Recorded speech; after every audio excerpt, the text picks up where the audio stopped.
ബഹുമാന്യരായ സഹോദരി സഹോദരന്മാരെ, അള്ളാഹുവിൻ്റെ അപാരമായ അനുഗ്രഹത്താൽ റബ്ബിൻ്റെ പരിശുദ്ധ ദീനിൻ്റെ പേരിൽ ഒരിക്കൽ കൂടി ഇങ്ങനെ സന്തോഷത്തോടെ ഈ പ്രദോഷത്തിൽ ഈ വൈകുന്നേര സമയത്ത് സംബന്ധിക്കാൻ നമുക്ക് അവസരം ലഭിച്ചിരിക്കുകയാണ്. ആഖിറത്തിൽ ഏറെ ഉപകാരപ്പെടും വിധം അള്ളാഹു ഇതൊക്കെ നമ്മിൽ നിന്ന് സ്വീകരിക്കുമാറാവട്ടെ. വിശ്വാസിയുടെ ദിനരാത്രങ്ങൾ റബ്ബിൻ്റെ പൊരുത്തത്തിലാക്കണമെങ്കിൽ അനിവാര്യമായ കാര്യങ്ങളാണ് നമ്മൾ വിശദീകരിച്ചു വരുന്നത്. കുടുംബത്തിലെ സന്തോഷങ്ങൾ പറയുന്ന കൂട്ടത്തിൽ ഭാര്യയുടെ ബാധ്യതകളെക്കുറിച്ചാണ് ഇപ്പോൾ നമ്മൾ പറഞ്ഞു വരുന്നത്. ഇന്നലെ നമ്മൾ പറഞ്ഞു, ഭാര്യയുടെ പ്രധാനപ്പെട്ട ബാധ്യതകളിൽ ഒന്ന് ഭർത്താവിൻ്റെ സ്വത്ത് സംരക്ഷിക്കുക എന്നതാണ്. ഒമിനൽ വാജിബാത്തി അലൈഹ, മഹാന്മാരായ ഉലമാക്കൾ വിശദീകരിക്കുന്നുണ്ട്, ഭാര്യ എന്ന നിലയിൽ പെണ്ണിന് നിർബന്ധമാണ് അല്ലാ തഫ്രിത ഫീ മാലിഹി, ഭർത്താവിൻ്റെ സ്വത്തിൻ്റെ കാര്യത്തിൽ അവൾ വീഴ്ച വരുത്താതിരിക്കണം. ബൽ തഹ്ഫിളുഹു അലൈഹി, പരമാവധി അത് സംരക്ഷിക്കണം. ഖാല സല്ലല്ലാഹു അലൈഹി വസല്ലം, മഹാനായ നബി തിരുമേനി തങ്ങൾ പറഞ്ഞിട്ടുണ്ട്, ലാ യഹില്ലു ലഹാ അൻ തുത്ഇമ മിൻ ബൈതിഹി ഇല്ലാ ബിഇദ്നിഹി, ഭർത്താവിൻ്റെ സമ്മതമില്ലാതെ വീട്ടിൽ നിന്ന് മറ്റൊരാൾക്ക് ഭക്ഷണം കൊടുക്കാൻ പോലും പാടില്ല എന്നാണ് അടിസ്ഥാന നിയമം. പക്ഷെ ഭർത്താവ് പറഞ്ഞിട്ടുണ്ട്, ആരെങ്കിലുമൊക്കെ സാധുക്കൾ വന്നാൽ അവർക്ക് ഭക്ഷണം കൊടുത്തോളൂ, അതിനൊന്നും കുഴപ്പമില്ല. വിശക്കുന്നവർ വന്നാൽ, ആവശ്യക്കാർ വന്നാൽ അവർക്ക് ഭക്ഷണം കൊടുത്തോളൂ, അതിനൊന്നൊരു കുഴപ്പമില്ല. അങ്ങനെയൊക്കെ കൊടുക്കുകയാണ് ചെയ്യേണ്ടത് എന്ന് ഭർത്താവ് പറഞ്ഞിട്ടുണ്ടെങ്കിൽ അൽഹംദുലില്ലാ, ഖൈറ്, ഒരു കുഴപ്പമില്ല. അല്ല, ഇങ്ങോട്ട് വരുന്ന ആർക്കും ഒന്നും കൊടുക്കണ്ട, അങ്ങനെ ഒരു നിലപാട് സ്വീകരിച്ച ഭർത്താവാണെന്ന് വിചാരിക്കുക. എന്നാൽ ലാ യഹില്ലു ലഹാ, ഈ പെണ്ണിന് അനുവദനീയമല്ല അൻ തുത്ഇമ മിൻ ബൈതിഹി, ഭർത്താവിൻ്റെ വീട്ടിൽ നിന്ന് മറ്റൊരാൾക്ക് ഭക്ഷണം നൽകൽ ഇല്ലാ ബിഇദ്നിഹി, ഭർത്താവിൻ്റെ സമ്മതം കൂടാതെ.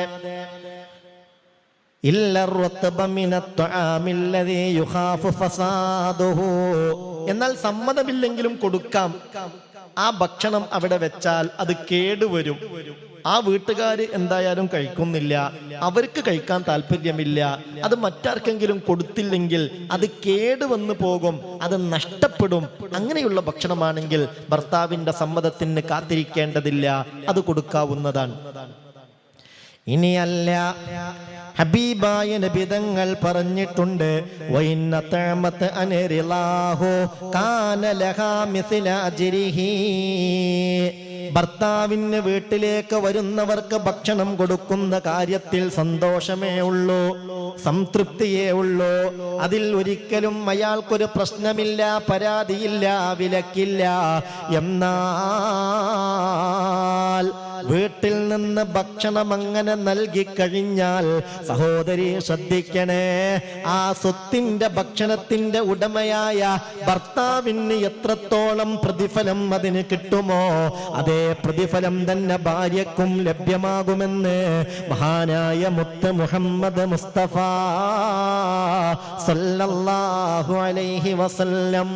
ശ്രദ്ധിക്കണം, നമ്മുടെ വീട്ടിൽ ഭർത്താവ് ക്യാഷ് കൊടുത്തു വാങ്ങിക്കൊണ്ടുവന്നു വെച്ച ഒരു ഭക്ഷണം, ഒരു വസ്തു, അത് ആർക്ക് കൊടുക്കുന്നതിനും ഭർത്താവിന് വിരോധമൊന്നുമില്ല, തെറ്റൊന്നുമില്ല, അദ്ദേഹത്തിന് പരാതിയില്ല, ഇഷ്ടേ ഉള്ളൂ. എന്നാൽ ഭാര്യ അത് മറ്റാർക്കെങ്കിലും സ്വതക്ക നൽകിയാൽ, ആർക്കെങ്കിലും ഭക്ഷിപ്പിച്ചാൽ, ഈ ഭർത്താവിന് അതിന് ലഭിക്കുന്ന അതേ കൂലി ഈ ഭാര്യക്കും ലഭ്യമാകുമെന്ന് മുഹമ്മദ് മുസ്തഫ സല്ലല്ലാഹു അലൈഹി വസല്ലം. ശ്രദ്ധിക്കണേ, ഗുണമൊത്ത ഭാര്യയാവാൻ ശ്രദ്ധിക്കേണ്ട മറ്റൊരു കാര്യം, വമിൻ ഹഖ്ഖിഹി, ഈ പെണ്ണിന്റെ ഭർത്താവിനോടുള്ള ബാധ്യതയിൽപ്പെട്ടതാണ് അല്ലാ തസൂമ തതവ്വുആ ഇല്ലാ ബിഇദ്നിഹി, ഭർത്താവ് നാട്ടിലുണ്ടെങ്കിൽ ഭർത്താവിന്റെ സമ്മതത്തോടുകൂടെ അല്ലാതെ സുന്നത്ത് നോമ്പ് അനുഷ്ഠിക്കാൻ പാടില്ല. നാട്ടിൽ ഭർത്താവുണ്ട്, അല്ലെ വീട്ടിലുണ്ട് ഭർത്താവ്, എന്നാൽ ഭർത്താവിന്റെ സമ്മതം കൂടാതെ തിങ്കളാഴ്ചയിലെ സുന്നത്ത് നോമ്പ്, വ്യാഴാഴ്ചയിലെ സുന്നത്ത് നോമ്പ്, പിന്നെ അയ്യാമുൽ ബീളിന്റെ 13, 14, 15 ദിവസം എല്ലാ മാസത്തിലും 13, 14, 15 ദിവസത്തിൽ നോമ്പ് നോൽക്കൽ സുന്നത്താണല്ലോ. ഈ സുന്നത്ത് നോമ്പ് നോൽക്കണമെങ്കിൽ ഭർത്താവിന്റെ സമ്മതം വേണം. അല്ലെങ്കിലോ ഭർത്താവിന്റെ അനുവാദമില്ലാതെയാണ് ഒരു പെണ്ണ് സുന്നത്ത് നോമ്പ് നോറ്റി വീട്ടിയതെങ്കിൽ ഹബീബായ നബി തങ്ങൾ പറയുന്നുണ്ട്, ഫഇൻ ഫഅലത് ജാഅത് വഅതിശത് വലം യതഖബ്ബൽ മിൻഹാ. ഒരു പെണ്ണൊരു തിങ്കളാഴ്ചയിലെ സുന്നത്ത് നോമ്പ് നോറ്റു, ആ പെണ്ണിന്റെ ഭർത്താവ് നാട്ടിലുണ്ട്, ഭർത്താവിനോട് അവൾ സമ്മതം ചോദിച്ചില്ല, ഭർത്താവിന്റെ സമ്മതമില്ലാതെയാണ് ആ സുന്നത്ത് നോമ്പ് നോറ്റ് വീട്ടിയതെങ്കിൽ അവൾ വെറുതെ വിശപ്പ് സഹിച്ചു, ദാഹം സഹിച്ചു, ഇലാഹായ റബ്ബവളിൽ നിന്ന് സ്വീകരിക്കില്ല. ഖാല റസൂലുള്ളാഹി സ്വല്ലല്ലാഹു അലൈഹി വസല്ലം. ശ്രദ്ധിക്കണം, നോമ്പല്ലേ, കൂലി കിട്ടുന്ന കാര്യല്ലേ, നിനക്കാ കൂലി കിട്ടുന്ന കാര്യത്തിന് അള്ളാഹു കൂലി തരണമെങ്കിൽ ഭർത്താവിന്റെ സമ്മതം, അനുവാദം വേണമെന്നാണ് ശർഇന്റെ നിയമം. അത് റമളാൻ മാസത്തിലെ നോമ്പിനല്ല, അല്ലെങ്കിൽ റമളാനിൽ ഖളാ ആയി നിർബന്ധമായും വീട്ടേണ്ട ഫർള് നോമ്പുണ്ട്, അത് വീട്ടുന്നതിനെ കുറിച്ചല്ല ഈ പറഞ്ഞത്. സുന്നത്ത് നോമ്പ് നോൽക്കണമെങ്കിൽ ഭർത്താവിനോട് ഒന്നിരിക്കെ ഇൻഷാ അല്ലാഹ് ഞാൻ എല്ലാ തിങ്കളാഴ്ച സുന്നത്ത് നോമ്പ് നോൽക്കുട്ടോ എന്ന് പറഞ്ഞു. ആയിക്കോട്ടെ, എനിക്ക് കഴിയെങ്കിൽ നീ നോറ്റോ. ഒറ്റ വാക്ക് പൊതുവെ സമ്മതം തന്നു. തിങ്കളാഴ്ച വ്യാഴാഴ്ച സുന്നത്ത് നോമ്പ് എത്രയെന്ന് വെച്ചാൽ എന്നെ കൊണ്ട് കഴിയെങ്കിൽ നീ നോറ്റോ, എനിക്ക് പരാതിയൊന്നുമില്ല, കുഴപ്പമൊന്നുമില്ല. അങ്ങനെ ഒരു വാക്ക് പറഞ്ഞു കിട്ടിയാൽ പിന്നെ ഓരോന്നിനും സമ്മതം വാങ്ങേണ്ട ആവശ്യമില്ല. അല്ലെങ്കിൽ ഭർത്താവിന്റെ സമ്മതം വാങ്ങണം. അല്ലെങ്കിലുള്ള കുഴപ്പം എന്താന്ന് വെച്ചാൽ വെറുതെ പട്ടിണി കിടന്നു എന്നല്ലാതെ, ദാഹം സഹിച്ചു എന്നല്ലാതെ അള്ളാഹുവിന്റെ അടുക്കൽ നിന്ന് കൂലി കിട്ടില്ല. ഇതൊക്കെയാണ് ശർഇന്റെ നിയമം, നമ്മൾ ശ്രദ്ധിക്കണം. അതുപോലെ പെണ്ണിന്റെ പ്രധാനപ്പെട്ട ബാധ്യതയിൽപ്പെട്ടതാണ് ഭർത്താവിന്റെ സമ്മതമില്ലാതെ വീട്ടിൽ നിന്ന് പുറത്തു പോകാൻ പാടില്ല. ഹബീബായ നബി തങ്ങൾ പറഞ്ഞു, അഥവാ ഒരു പെണ്ണ് തന്റെ ഭർത്താവിന്റെ അനുവാദമില്ലാതെയാണ് വീട്ടിൽ നിന്ന് പുറത്ത് പോകുന്നതെങ്കിൽ, വഇൻ ഖറജത് മിൻ ബൈതിഹാ ബിഗൈരി ഇദ്നിഹി, ഒരു പെണ്ണ് തന്റെ ഭർത്താവിന്റെ സമ്മതമില്ലാതെയാണ് പുറത്ത് പോകുന്നതെങ്കിൽ, ലഅനത്ഹൽ മലായിക, എല്ലാ മാലാകമാരും അവളെ ശപിച്ചുകൊണ്ടിരിക്കുന്നതാണ്. ഹത്താ തർജിഅ ഇലാ ബൈതിഹി, അവൾ അവളുടെ ഭർത്താവിന്റെ വീട്ടിലേക്ക് മടങ്ങിയെത്തുന്നത് വരെ, ഔ തതൂബ, അല്ലെങ്കിൽ ഇലാഹായ റബ്ബിനോട് എനിക്ക് മാപ്പ് നൽകണമേ റബ്ബേ എന്ന് ആത്മാർത്ഥമായി തൗബ ചെയ്യുന്നത് വരെ റഹ്മത്തിന്റെ മാലാകമാർ അവളെ ശപിച്ചുകൊണ്ടേ ഇരിക്കുമെന്ന് ഖാല റസൂലുള്ളാഹി സ്വല്ലല്ലാഹു അലൈഹി വസല്ലം. അല്ലാഹു കാക്കട്ടെ. ഒന്ന് ആമീൻ പറഞ്ഞേക്ക്, അല്ലാഹു കാക്കട്ടെ. ഇതൊക്കെ നമ്മൾ ആലോചിക്കണം. പക്ഷെ ഇവിടെയൊക്കെ ശ്രദ്ധിക്കേണ്ട ഒരു സംഗതി, ഭർത്താവ് നാട്ടിലില്ല എന്ന് കരുതുക, അല്ലെ ഭർത്താവ് വീട്ടിലുണ്ട്, ഭർത്താവ് പലപ്പോഴും പല ജോലിക്കും പുറത്തൊക്കെ പോകുന്ന ആളാണ്, ഇന്ന വിഷയങ്ങൾക്കൊക്കെ അത്യാവശ്യമുണ്ടാകുമ്പോൾ നിനക്ക് പോകാം എന്ന് പൊതുവെ ഒരു സമ്മതം ഭർത്താവ് തന്നിട്ടുണ്ടെങ്കിൽ അതിനിത് ബാധകമല്ല. മക്കളുടെ പഠനവുമായി ബന്ധപ്പെട്ട് അതിന് അത്യാവശ്യം സ്കൂളിലേക്കൊന്ന് പോകേണ്ടതുണ്ട്, ഭർത്താവ് പറഞ്ഞിട്ടുണ്ട് അങ്ങനെ അത്യാവശ്യമൊക്കെ ഉണ്ടാകുമ്പോൾ നീ പോയിക്കോ, കുഴപ്പമില്ല. അനിവാര്യ ഘട്ടത്തിൽ പെട്ടെന്നൊരു ഹോസ്പിറ്റൽ കേസ് ഉണ്ടായി, ഭർത്താവിനോട് ചോദിക്കാൻ പറ്റിയ ഒരു സാഹചര്യമല്ല, അല്ലെങ്കിൽ വിളിച്ചു നോക്കി കിട്ടുന്നില്ല, അപ്പോൾ പിന്നെ ഹോസ്പിറ്റൽ കേസ്, കുട്ടി വീണു, അസുഖം പറ്റി, പരിക്ക് പറ്റി, ഹോസ്പിറ്റലിലേക്ക് കൊണ്ടുപോവുകയല്ലാതെ നിർവാഹമല്ല. അതാ ഭർത്താവ് അറിഞ്ഞാൽ എന്തായാലും സമ്മതം തരുന്നൊരു കാര്യമാണ്. അങ്ങനെയൊക്കെ ആകുമ്പോൾ ഇത് ബാധകമല്ല. അല്ലാത്ത നിലയിൽ എപ്പോഴും ഭർത്താവിന്റെ മനസ്സിൽ ഇവളിങ്ങനെ തെണ്ടി നടക്കുന്നത് ഇഷ്ടല്ല. അതറിഞ്ഞുകൊണ്ട് സമ്മതമില്ലാതെ അങ്ങാടിയിലേക്കോ മറ്റാവശ്യങ്ങൾക്കോ പോകുന്നത് അത് വലിയ വിപത്താണ്. റഹ്മത്തിന്റെ മാലാകമാർ നിരന്തരമായി ശപിച്ചുകൊണ്ടിരിക്കുമെന്ന് ഖാല റസൂലുള്ളാഹി സ്വല്ലല്ലാഹു അലൈഹി വസല്ലം. മലക്കുകൾ മാത്രമല്ല സഹോദരി, ശ്രദ്ധിക്കണം. ഹബീബായ നബി തങ്ങൾ പറഞ്ഞതിങ്ങനെയാണ്: അയ്യുമംറഅത്തിൻ ഖറജത് മിൻ ബൈതി സൗജിഹാ ബിഗൈരി ഇദ്നി. ഏതെങ്കിലും ഒരു ഭാര്യ ഭർത്താവിന്റെ സമ്മതമില്ലാതെ, അനുവാദമില്ലാതെ വീട്ടിൽ നിന്ന് പുറത്തു പോയാൽ ലഅനഹാ കുല്ലു ഷൈഇൻ ത്വലഅത് അലൈഹി ശംസു വൽ ഖമറു ഹത്താ റജഅത് ഇലാ ബൈതി സൗജിഹാ. ചിന്തിക്കേണ്ട ഹദീസാണിത്, ആലോചിക്കേണ്ട ഹദീസാണിത്. വൈന ഖറജത്ത്, ആ പെണ്ണ് വീട്ടിൽ നിന്ന് പുറപ്പെട്ടു ഭർത്താവിന്റെ സമ്മതമില്ലാതെ, ലഅനഹാ, അവളെ ശപിക്കുന്നതാണ്. കുല്ലു ഷൈഇൻ, എല്ലാ വസ്തുക്കളും, ത്വലഅത അലൈഹി ശംസു വൽ ഖമറു, സൂര്യന്റെയും ചന്ദ്രന്റെയും വെളിച്ചം പതിച്ച വസ്തുക്കൾ എന്തൊക്കെയുണ്ടോ ആ വസ്തുക്കളൊക്കെയും ഇവളെ ശപിക്കുന്നതാണ്. ഹത്താ റജഅത ഇലാ ബൈതി സൗജിഹാ, അവൾ അവളുടെ ഭർത്താവിന്റെ വീട്ടിലേക്ക് തിരിച്ചെത്തുന്നത് വരെ. ഒരു ഉദാഹരണം പറയാ, ഭർത്താവ് ഗൾഫിലാണ്, ഇവളുടെ കുടുംബത്തിൽ ഏതൊരു കല്യാണമുണ്ട്.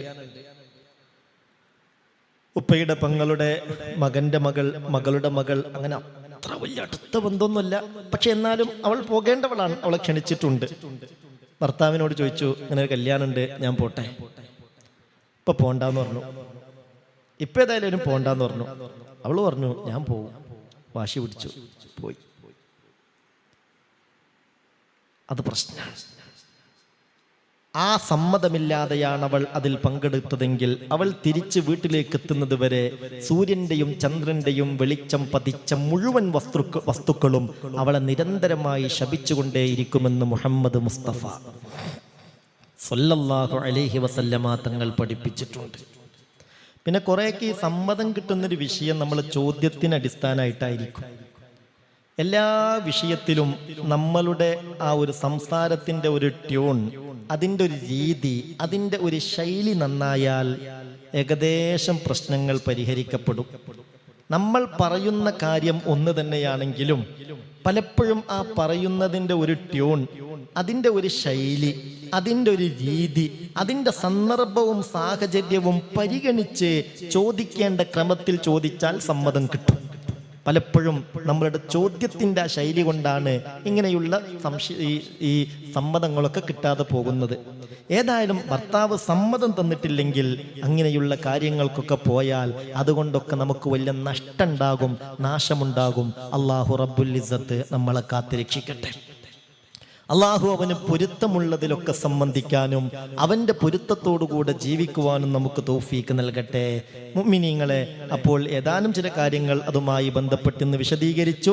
ബാക്കി ഇൻഷാ അള്ളാഹ് വരുന്ന ക്ലാസ്സിൽ നമ്മൾ വിശദീകരിക്കും. പ്രിയപ്പെട്ടവരെ, ഹദ്ദാദ് റാത്തീബ് ചൊല്ലി, ആ അൽഖാറുൽ മസാഉം ചൊല്ലി, ഈ പവിത്രമായ ദിക്റുകളൊക്കെ ചൊല്ലി നമുക്ക് നമ്മുടെ നാഥനോട് എല്ലാ അർത്ഥത്തിലുമുള്ള വിജയത്തിന് വേണ്ടി ദുആ ചെയ്യാം. ഇന്ന് ഞാൻ പ്രത്യേകം ഓർമ്മപ്പെടുത്തുന്ന ഒരു കാര്യം, നാളത്തെ മജ്ലിസ് ആകുമ്പോഴത്തേക്ക് ആ ഖത്മ് തീർക്കാനുള്ളവരൊക്കെ അത് തീർക്കാൻ ശ്രദ്ധിക്കണം. ആ ഖത്മ് തീർക്കാനുള്ളവരൊക്കെ അത് തീർക്കാൻ പ്രത്യേകം ശ്രദ്ധിക്കണം. അല്ലാത്തവർ വിശുദ്ധ ഖുർആനിലെ സൂറത്തുൽ ഇഖ്ലാസ്, ഒരാൾ 3 തവണ സൂറത്തുൽ ഇഖ്ലാസ് ഓതിയാൽ അയാൾ വിശുദ്ധ ഖുർആൻ ഒരു തവണ ഖത്മ് തീർത്തവനെ പോലെയാ എന്ന് മുത്ത് റസൂൽ പറഞ്ഞല്ലോ. ഒരു 33 തവണ ആ സൂറത്തുൽ ഇഖ്ലാസും പാരായണം ചെയ്ത് ഇൻഷാ അല്ലാഹ് ഖത്മുൽ ഖുർആന്റെ നാളത്തെ മജ്ലിസിൽ സംബന്ധിക്കണം. അല്ലാഹു നമ്മളെ അനുഗ്രഹിക്കട്ടെ, അല്ലാഹു നമുക്ക് ഖൈർ നൽകട്ടെ, അല്ലാഹു നമ്മളെ ദുനിയാവും ആഖിറവും സന്തോഷത്തിലാക്കി തരട്ടെ. إلى حضرة النبي المصطفى محمد صلى الله عليه وسلم. الفاتحة. أعوذ بالله من الشيطان الرجيم. بسم الله الرحمن الرحيم. الحمد لله رب العالمين الرحمن الرحيم مالك يوم الدين. إياك نعبد وإياك نستعين. اهدنا الصراط المستقيم صراط الذين أنعمت عليهم غير المغضوب عليهم ولا الضالين. آمين. بسم الله الرحمن الرحيم. الله ألف لام ميم ذلك الكتاب لا ريب فيه هدى للمتقين الذين يؤمنون بالغيب ويقيمون الصلاة ومما رزقناهم ينفقون والذين يؤمنون بما أنزل إليك وما أنزل من قبلك وبالآخرة هم يوقنون أولئك على هدى من ربهم وأولئك هم المفلحون وإلهكم إله واحد لا إله إلا هو الرحمن الرحيم الله لا إله إلا هو الحي القيوم لا تأخذه سنة ولا نوم له ما في السماوات وما في الأرض من ذا الذي يشفع عنده إلا بإذنه يعلم ما بين أيديهم وما خلفهم ولا يحيطون بشيء من علمه إلا بما شاء وسع كرسيه السماوات والأرض ولا يؤده حفظهما وهو العلي العظيم لله ما في السماوات وما في الأرض وإن تبدوا ما في أنفسكم وتخفوه يحاسبكم به الله فيغفر لمن يشاء ويعذب من يشاء والله على كل شيء قدير آمن الرسول بما أنزل إليه من ربه والمؤمنون كل آمن بالله وملائكته وكتبه ورسله لا نفرق بين أحد من رسله وقالوا سمعنا وأطعنا غفرانك ربنا وإليك المصير لا يكلف الله نفسا إلا وسعها لها ما كسبت وعليها ما اكتسبت ربنا لا تؤاخذنا إن نسينا أو أخطأنا ربنا ولا تحمل علينا إسرا كما حملته على الذين من قبلنا ربنا ولا تحملنا ما لا طاقة لنا به واعف عنا واغفر لنا وارحمنا أنت مولانا فانصرنا على القوم الكافرين لا إله إلا الله وحده لا شريك له له الملك وله الحمد يحيي ويميت وهو على كل شيء قدير لا إله إلا الله وحده لا شريك له له الملك وله الحمد يحيي ويميت وهو على كل شيء قدير لا إله إلا الله وحده لا شريك له له الملك وله الحمد يحيي ويميت وهو على كل شيء قدير سبحان الله والحمد لله ولا إله إلا الله والله أكبر سبحان الله والحمد لله ولا إله إلا الله والله أكبر سبحان الله والحمد لله ولا إله إلا الله والله أكبر سبحان الله وبحمده سبحان الله العظيم سبحان الله وبحمده سبحان الله العظيم سبحان الله وبحمده سبحان الله العظيم ربنا اغفر لنا وتب علينا إنك أنت التواب الرحيم ربنا اغفر لنا وتب علينا إنك أنت التواب الرحيم ربنا اغفر لنا وتب علينا إنك أنت التواب الرحيم